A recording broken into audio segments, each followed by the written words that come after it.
നമുക്ക് social media എല്ലാവർക്കും നമുക്ക് ഉപയോഗിക്കാനുള്ള അവകാശമുണ്ട്. പക്ഷേ മറ്റൊരു വ്യക്തിയെ ജനറലൈസ് ചെയ്ത് നമ്മൾ കംപ്ലീറ്റ് ആയിട്ടൊരു മറ്റൊരു തൊഴിൽ മേഖല വർക്ക് ചെയ്യുന്നതിന് മൊത്തം അങ്ങനെയുള്ളവരാണ് എന്നൊക്കെയുള്ള അത് ആക്ച്വലി ഒരു വിവരമില്ലായ്മയാണ്.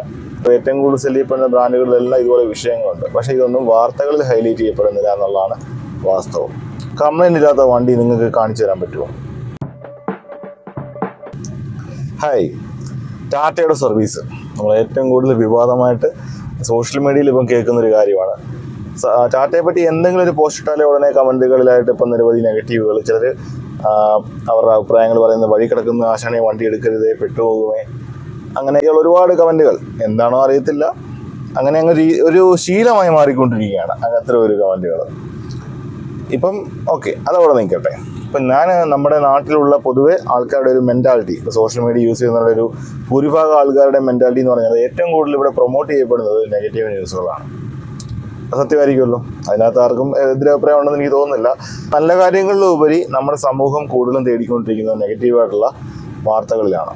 അപ്പം ഞാൻ ആക്ച്വലി ടാറ്റയിൽ വർക്ക് ചെയ്യുന്ന ഒരു എംപ്ലോയിയാണ്. ടാറ്റയിൽ ഇപ്പം ഒരു 1.5 വർഷത്തോളമായി ഞാൻ ടാറ്റ മോട്ടോഴ്സിലാണ് ഷോറൂമിലാണ് വർക്ക് ചെയ്തുകൊണ്ടിരിക്കുന്നത്.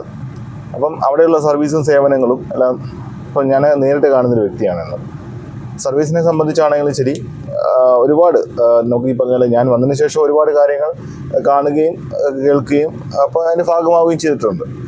അപ്പോൾ എനിക്കിതേപ്പറ്റി മനസ്സിലാക്കാൻ സാധിക്കുന്നത്, ഞാൻ നിങ്ങളോട് തന്നെ ചോദിക്കുക, കംപ്ലൈൻ്റ് ഇല്ലാത്ത വണ്ടി നിങ്ങൾക്ക് കാണിച്ചു തരാൻ പറ്റുമോ?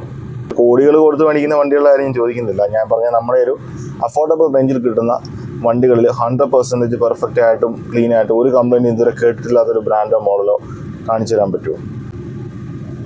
എൻ്റെ അറിവിലില്ല. പക്ഷേ ഞാൻ മനസ്സിലാക്കിയെടുത്തോളം കംപ്ലൈൻറ്റും കാര്യങ്ങളും എല്ലാം ഓൾമോസ്റ്റ് ഐഡൻറ്റിക്കലാണ്. ഇപ്പോൾ എല്ലാത്തിലും സിമിലറായിട്ട് വരും. പക്ഷെ ഇത് നമ്മൾ സൊല്യൂഷൻ ഉണ്ടാക്കുന്നുണ്ടോ ഇല്ലയോ എന്നുള്ളതാണ് അതിൻ്റെ ഒരു മെയിൻ ഫാക്ടർ. ഈ പറയുന്ന പോലെ ഈ പ്രമുഖ ബ്രാൻഡുകൾ, ഏറ്റവും കൂടുതൽ സെല് ചെയ്യപ്പെടുന്ന ബ്രാൻഡുകളിലെല്ലാം ഇതുപോലെ വിഷയങ്ങളുണ്ട്. പക്ഷേ ഇതൊന്നും വാർത്തകളിൽ ഹൈലൈറ്റ് ചെയ്യപ്പെടുന്നില്ല എന്നുള്ളതാണ് വാസ്തവം. അപ്പം ഞാൻ മനസ്സിലാക്കിയെടുത്തോളം ടാറ്റ വണ്ടികളുടെ സർവീസ് ഒരുപാട് മെച്ചപ്പെട്ടിട്ടുണ്ട്. 1.5 വർഷം കഴിഞ്ഞ കുറേ കാലമായിട്ട് ഞാൻ കാണുകയാണ്. മുമ്പ് കേട്ടിരുന്നൊരു ടാറ്റയല്ല ഇപ്പം നമ്മൾ കണ്ടുകൊണ്ടിരിക്കുന്നത്. ഞാൻ ചോദിക്കുകയാണ്, ഇപ്പം ഓൾ ഇന്ത്യ ലെവലിൽ നല്ലൊരു പെർസെൻറ്റേജ് ഓഫ് മാർക്കറ്റ് ഷെയർ ടാറ്റയ്ക്കുണ്ട്. ഈ ടാറ്റ മോട്ടോഴ്സ് എന്ന് പറയുന്നത് ടാറ്റ കമ്പനിയുടെ ആകെ മൊത്തം അസറ്റിൻ്റെ ഏകദേശം 1% മാത്രമേ ടാറ്റ മോട്ടോഴ്സ് വരുന്നുള്ളൂ. ടാറ്റ മോട്ടോഴ്സ് പറയുന്നത് ഇപ്പോഴും അവർ ലേണിംഗ് സ്റ്റേജിലാണ്. ഈ ലേണിംഗ് സ്റ്റേജിലാണ് ആക്ച്വലി ഇവർ മറ്റ് ബ്രാൻഡുകളെയും ഡിഫീറ്റ് ചെയ്ത് റെക്കോർഡ് സെയിലിലേക്ക് പോയിക്കൊണ്ടിരിക്കുന്നത്. അതുപോലെ ലാർജ് നമ്പേഴ്സാണ് സർവീസിനാണെങ്കിൽ എത്തുന്നത്, അതുപോലെ ലാർജ് നമ്പേഴ്സാണ്. അപ്പോൾ ഇതിൽ നിന്നും ഒരു പക്ഷേ 1-2 കസ്റ്റമേഴ്സിൻ്റെ ആയിരിക്കും ഈ പറഞ്ഞ പോലെ 1000-1 പോലെ ഇതുപോലെ പ്രശ്നം ഉണ്ടായിട്ടുള്ളത്. അതും കൈവിട്ടിട്ടില്ല, അതും പരിഹരിച്ചു കൊടുത്തിട്ടുണ്ട്. ഞാൻ ഇവിടെ കണ്ടെടുത്തോളം 1.5 വർഷത്തോളം വർക്ക് ചെയ്യുന്നതിൽ ഞാൻ കണ്ടിട്ടുണ്ട്. ഇതെല്ലാം പരിഹരിച്ചു കൊടുത്ത ചരിത്രമേ ഇവിടെ ഉള്ളൂ. പിന്നെ നെഗറ്റീവ് പറയുന്നവർക്കെതിരെ പറയാൻ വേണ്ടിയൊന്നും ആക്ച്വലി ടാറ്റ മോട്ടോഴ്സോ അല്ലെങ്കിൽ ഡീലർഷിപ്പുകളോ മുൻകൈ എടുക്കുന്നില്ല. അവർക്ക് ഒരു ഒപ്പീനിയൻ ഉണ്ട്, അവർ പറയാനുള്ളത് പറഞ്ഞോട്ടെ. പക്ഷേ ഇതേപോലെ മറ്റ് ബ്രാൻഡുകൾക്ക് പറഞ്ഞു കഴിഞ്ഞാൽ ഒരു പക്ഷേ താങ്ങത്തില്ല, അവിടെ പിടച്ചിൽ തുടങ്ങും. പക്ഷെ ഇവിടെ ആക്ച്വലി പ്രശ്നം പരിഹരിക്കുക എന്നുള്ളതാണ് ഇവിടെ ചെയ്യുന്നത് ഞാൻ കണ്ടിട്ടുള്ളത്. പിന്നെ ന്യായമായ കാര്യമാണെങ്കിൽ ചിലരുണ്ട് ദുരുദ്ദേശത്തോടു കൂടിയും പ്രൊമോഷന് വേണ്ടിയിട്ടും ചെയ്യുന്ന ഒരുപാട് കാര്യങ്ങളുണ്ട്.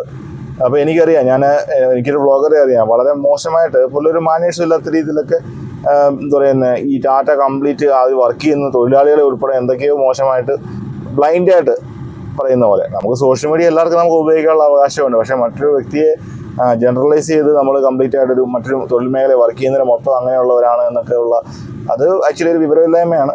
അതങ്ങനെ തന്നെ പറയാൻ പറ്റും. അതിലും മോശപ്പെട്ടൊരു വാക്ക് എനിക്ക് പറയാനില്ല. അങ്ങനെ നമുക്ക് പറയാൻ പാടില്ല. ഇപ്പം ഈ യൂട്യൂബ് വീഡിയോ ഇടുന്നവരും എല്ലാവരും നല്ലവരാണെന്ന് അവർ സ്വയം തീരുമാനിച്ചിരിക്കുകയാണ്.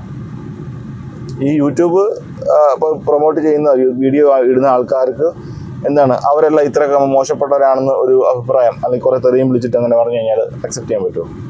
അല്ലെങ്കിൽ ഇന്നൊരു മേഖലയിൽ വർക്ക് ചെയ്യുന്ന ഡോക്ടേഴ്സോ അഡ്വക്കേറ്റ്സോ ഇല്ല ഇവരെല്ലാം ഇങ്ങനെയാണെന്ന് തീർത്ത് പറയാൻ പറ്റുമോ? അതൊക്കെ ആക്ച്വലി ബുദ്ധിശൂന്യതയാണ്. അങ്ങനെയൊന്നും നമ്മൾ കണ്ണടച്ച് പറയാൻ പാടില്ല. ഇവരെല്ലാം എല്ലാവരും നമ്മളെ പോലുള്ള മനുഷ്യരാണ്. ഇവരെല്ലാവരും പണി ചെയ്യുന്നവരാണ്.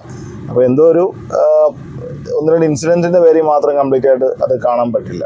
പിന്നെ ഇതിനകത്തും ഈ പറഞ്ഞ മറ്റും ബ്രാൻഡുകളും ആക്ച്വലി ഒരു കോമ്പറ്റീഷൻ മുഖേന ഇതുപോലെ നെഗറ്റീവ് പബ്ലിസിറ്റി കൊടുക്കാൻ വേണ്ടി പണം കൊടുത്തും ചെയ്യിക്കുന്നുണ്ടാവും. അങ്ങനെയുണ്ട്, നമ്മൾ കാണുന്നതാണ് ട്രോളുകളിലൊക്കെ. ഈ പറഞ്ഞ ഇപ്പം മൂവീസ് പുതിയ ഫിലിം ഇറങ്ങുമ്പോൾ തന്നെ അതിൻ്റെ തന്നെ നിർമ്മാതാക്കളും അതും അവരെ ട്രോൾ ചെയ്യിപ്പിക്കാൻ വേണ്ടി ആൾക്കാരെ ഇറക്കുകയാണ്. കാരണം പബ്ലിസിറ്റി, എല്ലാവർക്കും ഒരു പബ്ലിസിറ്റി വേണം.